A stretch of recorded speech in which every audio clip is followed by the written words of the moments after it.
everyone, it is me, it is Jaylene, it is Fem4th. Today, we're going to be talking about the oh lovely feminism. This is a scary word for a lot of people. I totally understand, because I feel like there's a lot of misjudgment about what this word actually means and what it actually represents and stands for with what population supports it. Make sure you watch until the very end, because I'm going to be talking about how we can make this a more approachable topic for those who seem kind of wary to listen. Listen to me. And just a PSA, I'm not saying we need to coddle these people who are kind of wary to listen, because they have just responsibility as us to know these certain social structures that happen within our society that have been passed through us for generations. So I always kind of thought, to start it off, we should get the definition of what feminism actually is. Basically, from the Merriam-Webster dictionary, is the social, economical, and political structure of equality between sexes. The reason why this whole theory of feminism actually came about is because it actually has been linked to the patriarchy. The patriarchy in most societies, our Western culture, we have this sort of social structure where male-identified largely holds the power and the female-identified are largely excluded from it. And when we kind of see this imbalance going on, you kind of realize why we kind of want feminism to happen. It's because we are down here and the male-identified are up here. So you kind of try and raise it to make it equal. In the very beginning, feminism was created just primarily for the femmes to have equality, but we kind of developed a lot more types of feminism as of today, and we're on our second wave of feminism, which is fantastic. Yet today, we actually kind of adopted a more inclusive approach, which is called intersectionality. Intersectionality was a term coined by Professor Kimberly Renshaw in 1989. Let's give you an example here. Let's say you are a femme, you are a person of color or lower economical status. That is what intersectionality means. It's all the discrimination that you face from all these different sort of facets in your life.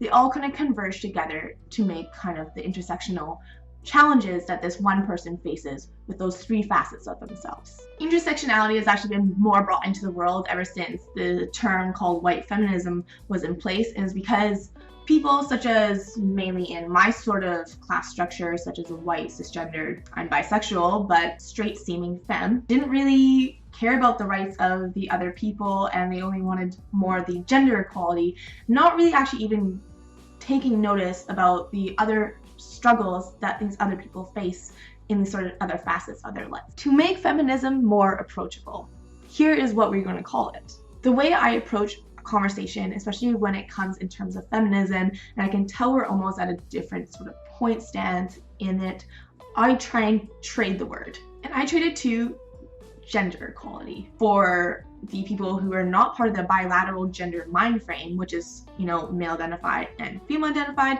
because we all know that gender is on a spectrum. Intersectionality, you can also say intersectional feminism, but also remember that a lot of these people, if they already don't really know what feminism actually stands for, I don't really know if they're going to know what intersectionality is. So if you want to say intersectionality, you definitely can, but I think you should be prepared to also explain it. But the important emphasis that I really want to make here is that whether it's called intersectional feminism, feminism, or gender equality, is the main thing we're trying to go for is equality itself. Taking it back to the levels of where the male-identified and the femmes were down here.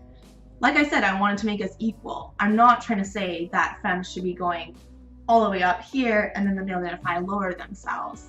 And I get it, we have this huge stereotype that feminists are considered these angry femmes. And I'm going to give you a little explanation as to why these angry feminists come across more aggressive than maybe the non-feminists. The femme population for so long in our culture has been taught that we should be pleasant. Anger was not allowed for femmes. But also, when we see that we've been living in a patriarchal world where the male-identified are holding all the power and us femmes are largely excluded from it, we see that anger in a lot of history has come about to how you get power.